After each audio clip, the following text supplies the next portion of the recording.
RSS പരാമർശത്തിൽ speaker AN ഷംസീറിനെ K Muraleedharan അതിരൂക്ഷമായി വിമർശിച്ചു. RSSന് മംഗളപത്രം നൽകുകയാണ് സ്പീക്കർ ചെയ്തത്. അടുത്ത നിയമസഭാ തെരഞ്ഞെടുപ്പിൽ CPIയും BJP കൂട്ടുകെട്ടുണ്ടാകുമെന്നാണ് സൂചന. LDFിൽ തുടരണോ എന്ന കാര്യം CPI ആലോചിക്കണം. തൃശൂർ പൂരം വിവാദത്തിൽ ജുഡീഷ്യൽ അന്വേഷണം ആവശ്യപ്പെട്ട് മുഖ്യമന്ത്രിക്ക് കത്ത് കൊടുത്തെന്നും കെ മുരളീധരൻ 24നോട്.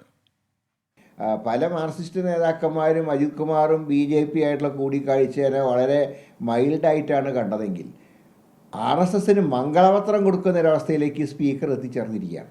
അതായത് വരാൻ പോകുന്ന നിയമസഭാ തെരഞ്ഞെടുപ്പിൽ CPMും BJPയുമായിട്ടുള്ള ഒരു കൂട്ടുകെട്ടുണ്ടാകും എന്നുള്ളതിൻ്റെ വ്യക്തമായ സൂചനയാണ് സ്പീക്കറുടെ ഇന്നത്തെ സ്റ്റേറ്റ്മെൻറ്റ് എന്ന് പറയുന്നത്. ഇതിനെക്കുറിച്ച് അതിനിശ്ചിതമായി വിമർശിക്കാൻ മാത്രമല്ല, മുന്നണിയുടെ LDFന് വേണോ എന്ന് പോലും CPI ആലോചിക്കേണ്ട സമയമായി. ഞാൻ ജുഡീഷ്യൽ എൻക്വയറി നടത്തണം എന്നുണ്ടെങ്കിൽ ഞാൻ തന്നെ കത്ത് കൊടുത്തിട്ടുണ്ട് മുഖ്യമന്ത്രിക്ക്.